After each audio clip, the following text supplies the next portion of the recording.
March for Freedom has humiliated Inslee, we've humiliated Bill Gates, we've humiliated Dr. Fauci. Let me know if you hear about Klaus Schwab coming to town. Yeah, we got our eyes on you, Klaus. But seriously, that is what you can do to these actors, is humiliate them, because it's a sign that, you know, I don't agree with you and I'm not afraid of you and things like that. So that's what we can do on this level. The main topic tonight is just our success with the Boo For Fauci campaign, because this was a boo heard around the world, you guys. It was heard all around the nation and even international. Because they reported on the booing. Yeah, exactly. And I love it when I hear a headline like, even Seattle is booing for Dr. Fauci. And I like to think, well, you guys, we were outside encouraging people to boo, but it was an organic expression. I mean, people who wanted to boo, booed, and people, I'll go into this more, but there was a lot of people said, well, I'm gonna cheer for him just because of you, you know? So we were amplifiers for but let me share, you guys, Tim was there with me, Travis, no, I didn't make it. You guys, I will tell you, but there were about 20 of us there though. Yeah, it was a good group. But I'm gonna tell you that, wow, the people that actually reacted to us face to face were very hostily against us. Whoa, we got one of the most brutal receptions that we've ever had. This was a new audience for us. We've never been to a ball game.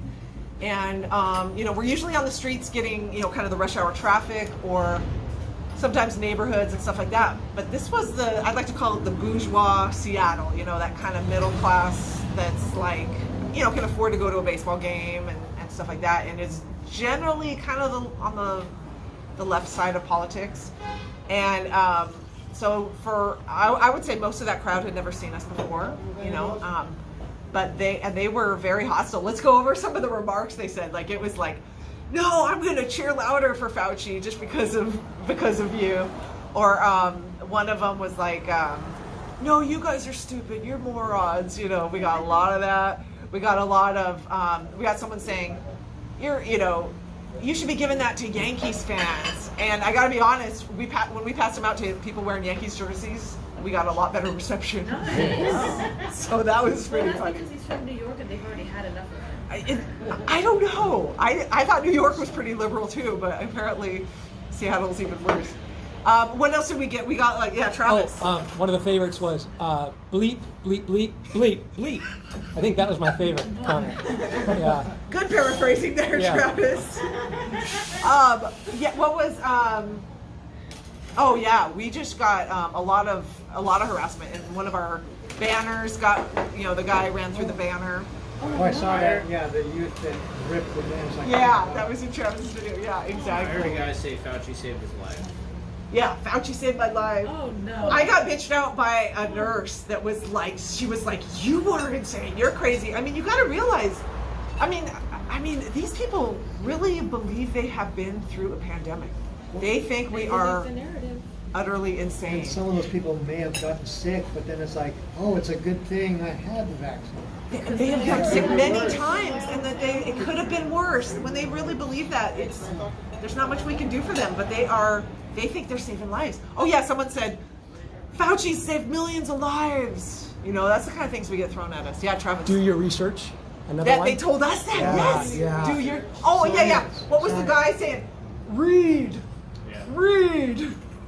Like we haven't read a book, like we're the uneducated ones here. And the last guy, there was a guy at the end, typical liberal, very racist. Yeah, actually, Tim brings up a really good point. A lot of times we do get accused of being, they'll throw the racist word out there. But honestly, when we were standing there looking at our group, we had, there was a group of people from mainland China there that was with us, to point out the communist aspect of this. There was, we had a couple friends that were, African Americans there. We had, we had Hispanic. There was, Lizette was, she was representing that. So I was like, wow, I've never, we are a very multicultural group. We're united on this, and we just really support each other. So, we had a couple people from Puyallup who were open carry, open carrying, Second Amendment supporters, we'll call them. Were they for or against you guys? But they were with us. Yeah. Oh yeah. So we had some. And you had the Chinese ladies. And we had the Chinese ladies, yeah. They were great. This idea was born 2 weeks ago tonight. It was at the meeting that Paul got the notice that Fauci was going to be here, and that's why we only had from Thursday to Tuesday, so I didn't have time to send it out. So I kind of just put it out to some people, and I put it out to some people, and then they put it out on Telegram and stuff like that. So we got very little time. Yeah, it was a short notice thing, but still to get 20 people was great, and so it was short notice. We just got some signs. We got these flyers here. Here, pass some The of these flyer's around. really good. We got these flyers, and we were passing these out. Here, take one this way. There's a few more over there. And I made 500 copies. I think we passed out around 200 to 250. We had a lot left over, but that's actually the most flyers I've ever passed out. Because I want you to realize, you guys, the crowd, we got there at 4:30. The crowd had to wait in line and queue up in line until about, the doors didn't open until like 6:30 or so. So they were just a captive audience, like outside with us walking back and forth with our signs and bullhorns and stuff like that. And then Paul Williams was down at the north entrance. He pretty much held the fort there. He's a one-man bullhorn, really. So I think literally everyone in that stadium had seen us at least a little bit.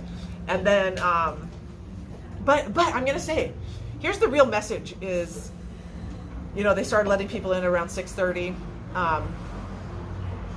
Here's the real message: is we got so much pushback and negativity from the crowd.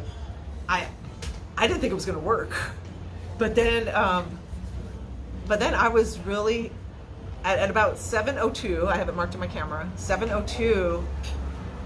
We were in the back. Tim and I were in the back on the north side, and I was like, Tim, do you hear that booing? That's booing that I hear. So I was like, it was, we could hear it on the outside. Yeah.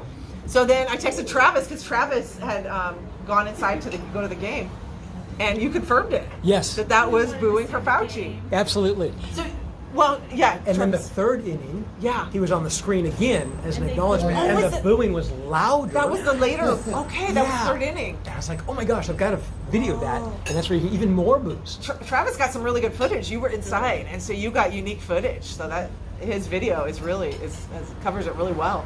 And you'll see a little bit more in this video. But you guys, the real encouraging bottom line is that we didn't think we were having an impact on people. Out of the thousands of people that saw us, we definitely got some positive feedback, but it was like about 5-to-1 negative to positive. But we planted enough seeds, and we suggested the idea that enough of them started it inside that the others picked it up. And when you hear any of the footage, it is a majority of booing. And they had time to think about it too before he came out. They had time to, they were prepared. They knew he was coming, because I don't think most people even knew he was going to be there. So they had time to think about it. And then other people, Seattleites are actually generally polite. It's pretty rare for them to do something like that. This isn't Yankees.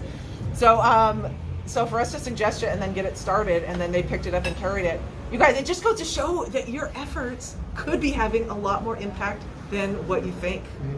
So it just pays to be, like even Paul, it's like you didn't win the election, but your impact goes beyond that. It goes beyond the results. So we can't look at the numbers. We can't look at the feedback. We just got to keep persisting and continue to be positive in whatever way it comes up. So there's the positive message. The takeaway is just having an impact beyond what you see, and not listening to the haters. Not listening to the haters. Yeah, exactly.